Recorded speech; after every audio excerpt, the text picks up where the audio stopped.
Good morning, everyone. In this video, we are starting on page 13 in the note packets, which is the last concept of Unit 5, finding the x and the y intercepts of our rational functions.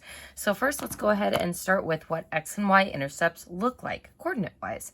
So my y-intercept is always 0 and a number, y-intercept, number for the y, and the x-intercept is always a number and 0. So x-intercept, number in the x slot. And these definitions are important because they are going to help us with solving for these coordinate values. So essentially what I'm going to be doing is taking 0 and plugging it in for x to find the y-intercept, and then for the x-intercept doing the opposite, taking 0 and plugging it in for the y value. Now, if this seems kind of more like Algebra 2 or basic algebra stuff, and you're wondering what this has to do with anything we've been doing so far in this chapter, we're getting into more specific graph key features and being able to draw more of these graphs without using our calculator, but this also is going to come into play with restrictions. So before we find the x and the y intercepts, we need to find the restrictions first. Because our x could have restrictions on it, which could affect the x-intercept, but if our x value can't be 0, it will actually affect the y-intercept as well. So we are going to start these problems by finding the restrictions first. And again, these should have restrictions because we are dividing by a variable in the denominator, so we have to ensure we aren't dividing by 0. So folks, we're going to go ahead and start with just stating the restrictions for all three of these. So let's go ahead and look at this first one. If I look at the denominator, can we factor it? Sure can. Let's go ahead and take a 2x out of there. So a GCF, which will leave me with x minus 4. Then on the top, I also have x minus 4. So if I look at that denominator, what restrictions do we have on x? So 0 would make this whole denominator equal to 0, and 4 would make that denominator equal to 0. So I have two restrictions on this one. X can't be equal to 0, and x can't be equal to 4. And in addition to just stating what our restricted values are, since we have both the top and the bottom factored, we can see that the x minus 4 can sort of be canceled. So remember, I can't cancel it if it's 0 over 0, but in any other case we can. So this alerts me that we have a whole at x equals 4. And we know now that we can find the y value location of the whole if we plug that x value into my canceled equation. So folks, I'm actually going to sidebar up here. So my canceled equation, c of x, would look like 1 on the top over 2x. And what are we going to plug in for x? We're going to plug in that restricted value of 4 to find the corresponding y value that goes with it. So remember, we can't actually plug in 4, but if we could, this tells us the location of the whole y value would be at 1/8. So 4 1/8. So there's our first restriction. And then if x can't be equal to 0, because I can't cancel out that restriction, we will have a vertical asymptote at x equals 0. So folks, this is important because I have two restrictions that x can't be 0 and x can't be 4. So this is important because it automatically tells me that I'm not going to have a y-intercept.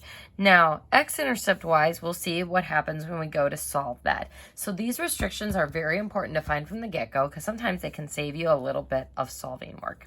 Now, looking at this next problem, we're going to go ahead and find the restrictions here. As we're looking at this denominator, x squared plus 4, we essentially want to know when x squared plus 4 would be equal to 0, because that's what would make this dividing by 0 and would make our denominator undefined. Folks, if we go to solve this, square root, we get x equals plus or minus 2i. So I guess we have vertical asymptotes at positive 2i and negative 2i. Folks, if you get imaginary restrictions, it really means there are no restrictions. because we don't have to worry about any real stuff on our graph that is going to lead this to be dividing by 0. So if you get something imaginary, there aren't really any restrictions. All right, folks, moving on to our last problem. If I look at this denominator, the only restriction that we have on x is that x cannot be equal to -1. I can't factor the top, the x squared plus 5, so since this is a restriction that cannot be canceled, we have a vertical asymptote at x equals -1. All right, folks, so we have now found the restrictions for all 3 of these functions. Now we are ready to find the x and the y intercepts. Now, I usually like to start with the x-intercept since that is a number in 0. So I'm just going to write that down to help me out with keeping track of what it is I am doing. So we're going to find the x-intercept first, which is a number and 0. So what this notation means is I can take 0 and plug it in for the y value and then solve this equation for x. So what happens if I plug in 0 for y? We get 0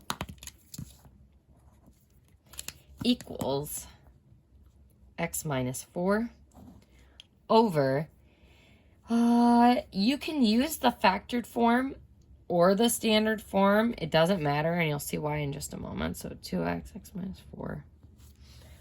So folks, how am I going to solve this for x? You may remember back in the previous chapter when we were doing inverses that when we have a variable in the denominator and a variable in the numerator and we're trying to get those together, it's a good idea to get rid of the fraction or bring everything to ground level. Now, if I multiply through by this denominator, 2x, x minus 4, and we multiply the other side by 2x, x minus 4, we're going to cancel out our denominator on this side. But folks, what is 2x times x minus 4 times 0? It's just 0. So when I multiply through by the denominator, because of that 0 on the left side, it just disappears. So then we get 0 equals x minus 4.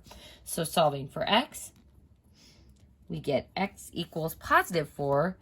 So then our x-intercept should be 4, 0. But before we put a box around this answer, does this supposedly x-intercept coordinate get affected by my restrictions? Folks, check it out. Because of this restriction that says, hey, x can't be equal to 4, that makes your original function undefined. This is not possible. So because we're saying, hey, our x-intercept is at 4, but we can't have a value at 4, this has no x-intercepts. Well, no real x-intercepts. So x-intercept, none. Now, if you're looking at that going, well, wait, how did we find this x-intercept if we had this restriction? Like, why were we even able to algebraically solve it? Folks, you may remember from Algebra 2 something called extraneous solutions. These are solutions that arise but don't actually work when you plug them back in. And why this type of solution arises algebraically here is by having 0 on the left here for the y. When I multiply through by the denominator, it gets rid of these restrictions. Doesn't get rid of them completely. Obviously, we still have those restrictions, but it gets rid of them algebraically to give the false appearance that we do have an x-intercept. So this is why, folks, after you go through and you solve for these intercepts, you need to check them against your restrictions and make sure that they really are possible. So this graph would have no real x-intercept, so it wouldn't touch the x-axis. So let's go ahead and think about horizontal asymptotes for a moment. If I look at this equation, degree on the top, degree on the bottom, we see that this is bottom heavy, so this would have a horizontal asymptote at y equals 0. So it would make sense that we have a horizontal asymptote there because our graph isn't going to actually touch the x-axis. So something else to keep in mind to tie it back into our previous lesson. So now what we are ready to do on this problem is find the y-intercept, which is 0 and a number. Now, folks, we already know that we can have an x value of 0. So since our y-intercept is 0 and a number, we already know that this is not going to be possible because of that restriction on x. But let's just say we didn't notice that in this very first step and that we attempted to plug 0 in for x in our equation. So if I plug 0 in for x in the original equation, we get y equals 0 minus 4 over 2 times 0 squared minus 8 times 0. And notice what happens in the denominator. Negative 4 on the top. 0 squared is 0, times 2 is 0, minus 8 times 0 is 0. And since this is undefined, we can also see here that there is no y-intercept. So this function has neither an x-intercept nor a y-intercept, all because of those restrictions. So let's go ahead and look at our next problem. This one, remember, doesn't have any restrictions, so we should be able to find something for our x-intercepts and our y-intercepts. So let's go ahead and start with our x-intercept, which is a number and 0. So we're going to take 0 and plug it in for the y. So folks, it is really important that you know which is the x-intercept and which is the y-intercept when you are solving. On my math lab, if it just asks you to find the intercepts, it means find all of them, both the x ones and the y ones. So when I go to plug in 0 for y, we get 0 equals 6x squared plus 7x minus 3 over x squared plus 4. And same as before, we want to solve for x, but currently I have x in 2 spots, so we're going to multiply through by the denominator to get everything to ground level. So goodbye denominator over here, but when I multiply 0 times that stuff, it cancels out as well. So what I'm left with is 0 equals 6x squared plus 7x minus 3. All right, folks, so now I have a ground level equation. How am I going to solve this for x? And don't overthink this, because sometimes students are like, well, I have no idea how to solve this. You do know how to solve this, folks. How do I solve a quadratic that is equal to 0? The easiest way is to try to factor it. So if you're like, well, wait, why are we suddenly solving quadratics? Folks, quadratics can arise in all sorts of problems, whether we are dealing with rational expressions or logarithmic functions, which is something we'll see later, or nonlinear systems. Anytime in any type of problem you encounter a quadratic equal to 0, you can always try to solve it by factoring. So doing the x method, 2x, 3x, and let's try 3 and 1. So 2x times 1 is 2x, and then 3x times 3 is 9x. Ooh, so if we make that 2 negative, that will give us the sum of 7 that we want. So that means the 1 needs to be negative. And don't forget, folks, after you adjust the signs, make sure that these two numbers are giving you the correct product number. -1 times 3 is -3. So those are indeed our factors.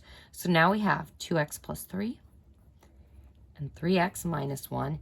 And if I set each of those factors equal to 0, I get x equals -3 halves and x equals 1/3.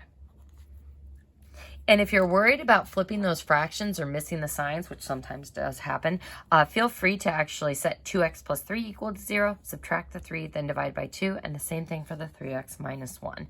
So folks, these are the x values that go with the y value of 0. So I would like you to write your final answer as a coordinate. So -3 halves, 0 is my first x-intercept, comma, 1/3 0 is my second x-intercept. So remember, on my math lab, I want you to put commas in between your answers. So this graph had 2 x-intercepts. Let's go ahead and now find the y-intercept. So what happens if we plug in 0 for the x value? So our y-intercept is 0 and a number. So what happens if we take 0 and plug it in for those x values? And folks, I'm going to show as much work as possible on these, and I would like you to do the same just to practice plugging in and solving, especially with some of this factoring stuff that we do. So when I plug in 0 though, we're going to get y equals 6 times 0 squared plus 7 times 0 minus 3 all over 0 squared plus 4. So what tends to happen with our y-intercept is you're kind of covering up every single x term with a 0. So this term with the x goes away. This term with the x goes away because we're multiplying by 0, multiplying by 0. This term with the x goes away as well. So if I only look at the constants that don't have x, that should show me my y-intercept. We can also do it out by hand.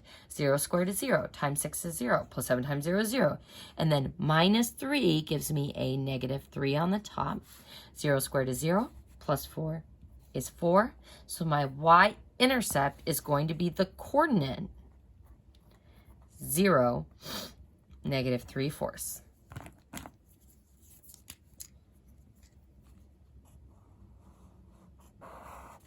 So this graph had both a set of x-intercepts and a y-intercept. So let's go ahead and do this very last problem.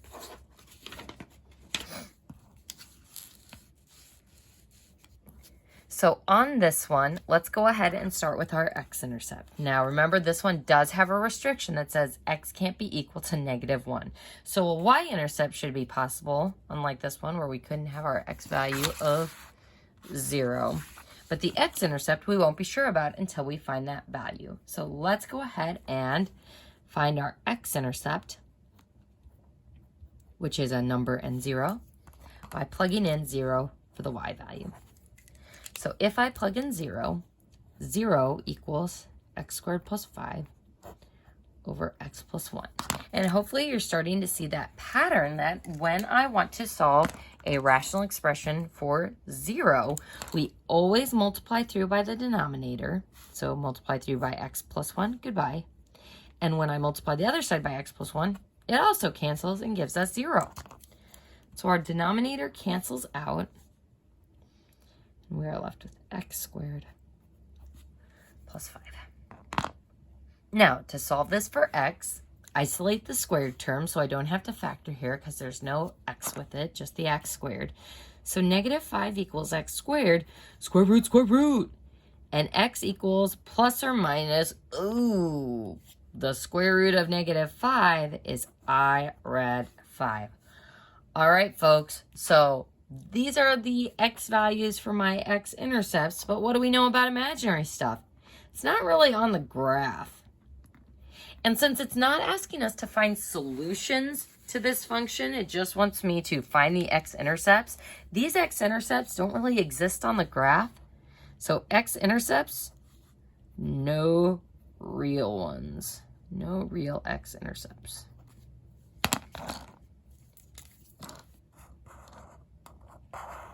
Because that I stuff won't show up on the graph. Now let's go ahead and try to find our y-intercept. So for our y-intercept, we're going to plug 0 in everywhere we have an x. So it's like covering up those x terms, which leaves us with our constants of 5 over 1.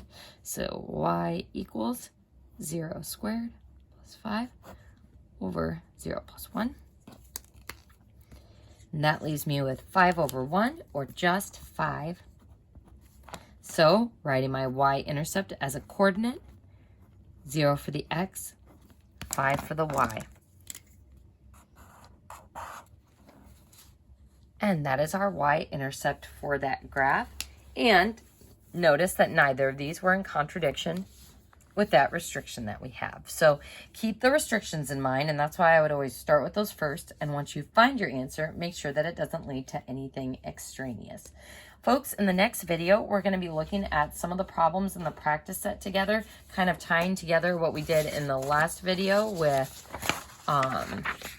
with our end behavior notation and finding the domain and the range, and also now finding those x and y intercepts. So this concludes the notes for Unit 5. Woohoo! So all these problems that are blank, we are going to go ahead and skip, and we're going to go ahead and skedaddle into the practice set for our next video.